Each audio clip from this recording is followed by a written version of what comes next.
Olá pessoal, sejam bem-vindos ao nosso canal Depois da Vírgula.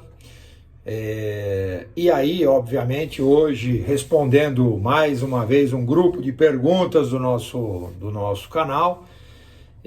Todas elas, quer dizer, na sua grande maioria, está preocupada com duas situações muito claras, né? A primeira delas é a persistente alta inflacionária, né? O que causa um certo temor da população menos favorecida.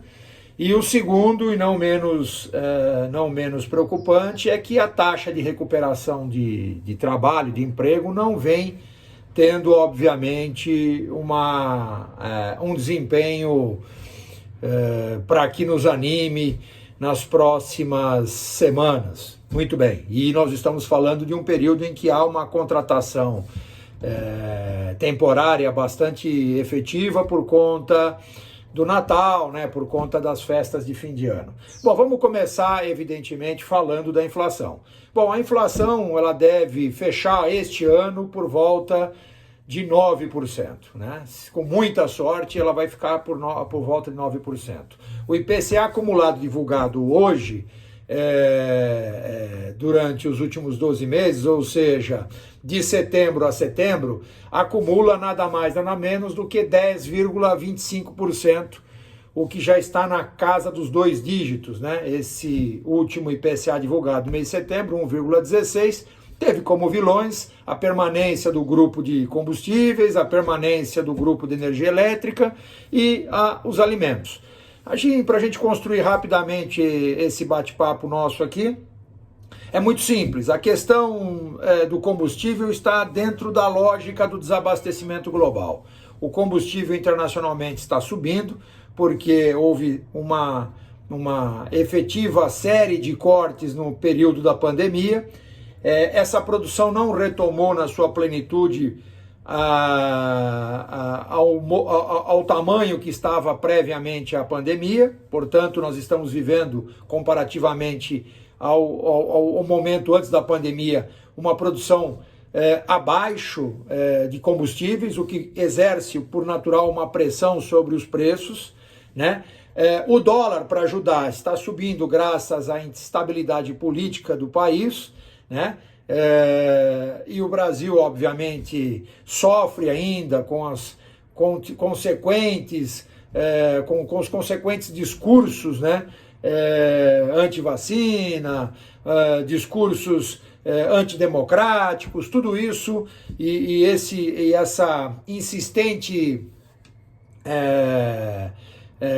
intempestividade entre o poder executivo, né, e os demais poderes tem criado um ambiente propício para a taxa do dólar estar subindo. Então o dólar associado a uma baixa produção do petróleo e, evidentemente, ao preço do petróleo ser cotado internacionalmente em dólar, coloca sob pressão os combustíveis. Como o combustível não dá para ser deixado de lado, ele está impactando em toda a cadeia produtiva. Esse é a historinha que nós estamos contando, obviamente, do combustível. Mas temos, obviamente, a energia elétrica. E aí também uma combinação de fatores, o chamada tempestade perfeita, né? Porque, além de todos esses problemas, estamos associando também o problema da falta de chuvas, né? Que vem ocorrendo, lógico, por queimadas, por desmatamento, por deslocamento, obviamente, do aquecimento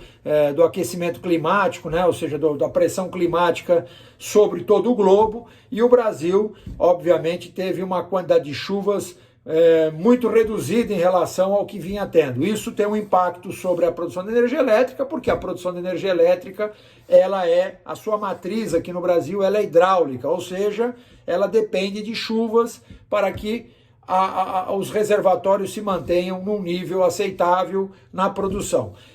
Bom, até aí só por aí já seria um grande problema. Mas aí nós tivemos a associação de que o governo federal nada está fazendo, nenhuma campanha está sendo feita para alertar a população sobre a gravidade do fornecimento de energia elétrica, dado esse problema hídrico. Então, obviamente, as bandeiras tarifárias estão se elevando, nós estamos tendo um impacto sobremaneira na conta das famílias e das empresas e nada estamos fazendo para combater esse colapso. Então, aí no campo da energia elétrica não se tem ainda um horizonte, diria, mais razoável para que a gente possa esperar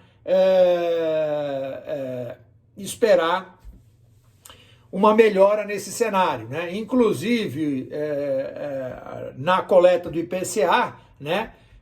Pedro Kislanov, que é um dos responsáveis pela coleta, disse que essa bandeira foi acionada por conta da crise hídrica, essa bandeira que hoje está aí pressionando o que chamamos a conta de luz, ou seja, a falta de chuvas tem prejudicado os reservatórios e das usinas hidrelétricas, que evidentemente são a principal fonte de energia elétrica do país. Com isso, obviamente, foi necessário acionar as termoelétricas, que tem um custo, obviamente, muito maior na geração de energia. Assim, a energia elétrica, que vem de longe, né, tem o maior impacto individual no índice do mês, né? Só para a gente entender, e baseado na explicação do Pedro Kislanov, que é o gerente que cuida das coletas do IPCA, ela teve um peso de 0,31 nessa coleta, e ela já tem um acumulado, nada mais, nada menos, do que 28,82%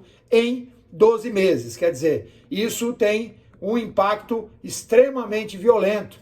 Só perde para o impacto do combustível, que já beira os 42% de aumento em relação ao mesmo período do ano passado. Ou seja, nós temos um aumento em 12 meses de mais de 40% no combustível. Então, esses dois itens estão impactando fortemente na cesta das famílias do Brasil. E, para a gente não esticar muito a nossa conversa, obviamente que os alimentos também sofreram uma quebra importante por falta de chuvas e, evidentemente, por uma produção menor. Ou seja, a demanda se mantém estável, a oferta é menor, os preços se elevam. Ou seja, esse é um conjunto de fatores muito ruins. Bom, o que o Banco Central vai fazer? O que o Copom deve fazer nas próximas reuniões? Certamente já se tem um desenho de uma taxa de juros dentro dos 2 dígitos. Não vai ser de se estranhar se nós virarmos o ano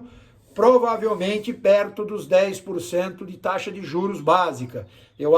O caminho natural para essa taxa de juros básica é permanecer por volta de 10% nas próximas reuniões, para que ela consiga, de alguma forma, diminuir o impacto. Mas cuidado! Infelizmente, o impacto dessa vez está sendo estrutural no que a gente chama do insubstituível da cesta básica das famílias, que é combustível, energia elétrica e alimentos. É muito complicado você substituir esses 3 pilares dentro do consumo das famílias brasileiras. Então, portanto, nós temos um problema aí de difícil solução no curto prazo. Um segundo problema que vai vir nessa esteira é as chamadas categorias mais organizadas de trabalho, que vão pressionar por reposições salariais, que já estão, as perdas já estão na casa dos 2 dígitos há muito tempo. Mas há muito tempo nós não tínhamos um ano, ou seja, um período, um exercício completo com 2 dígitos. Este ano, ou seja, em 2021, nós vamos ter as categorias sofrendo perdas de 2 dígitos dentro deste exercício. Então, portanto, esse é um outro problema que devemos ter já na entrada de 2022. As categorias mais organizadas pressionando muito para a reposição salarial, que, óbvio, vai entrar num ciclo vicioso de reposição de preços para incorporar a mão de obra dentro dos preços disponíveis ou na formação de preços dos produtos na cesta de oferta da economia. Então, aí, por conta da inflação, já esse desenho muito complicado para 2022. Uma outra pergunta, e agora encerrando um pouco a nossa fala, é por que a taxa de emprego não está sendo acelerada, né, mesmo com a retomada da atividade econômica? Bom, evidentemente que nós tivemos perdas estruturais né? E com o desabastecimento dos setores, principalmente o setor automotivo, isso está impactando em toda a cadeia automotiva, o que faz com que haja uma lentidão na reposição da mão de obra, né? Haja uma lentidão na reposição da mão de obra. E isso vai, sem dúvida nenhuma, demorar um tempo, fora as destruições definitivas de trabalho. Nós tivemos setores que foram devastados pela estrutura, pela atual estrutura provocada pela perda da capacidade produtiva por conta da pandemia. Então houve uma mudança nessa estrutura produtiva, ou seja, nós tivemos destruições reais de trabalho e que elas não vão ser repostas. O quanto isso vai impactar na vida das famílias aqui no Brasil e no resto do mundo, a gente ainda não tem condições de medir. O que se sabe é que o tamanho da economia não será mais o mesmo. Mesmo que tudo volte ao normal, nós teremos uma oferta de emprego menor por conta da desestruturação do trabalho, por conta, obviamente, da pandemia. Ou seja, o trabalho remoto, a digitalização de muitas atividades fez com que houvesse uma mudança estrutural da força de trabalho. Tá bom, pessoal? E, por último, que eu não toquei aqui no assunto, sobre essa questão do Pandora News aí, né? Do Pandora Papers, né? Que tem a ver com o presidente do Banco Central, né? E com o nosso ministro, o Paulo Guedes.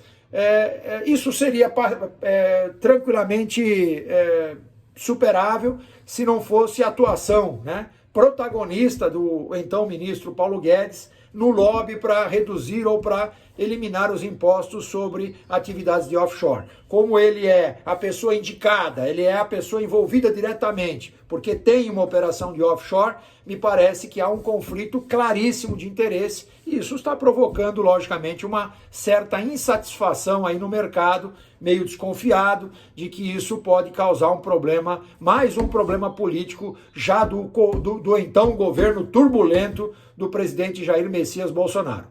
Pessoal, por enquanto é isso. Espero vê-los com saúde. Até a próxima, pessoal. Tchau.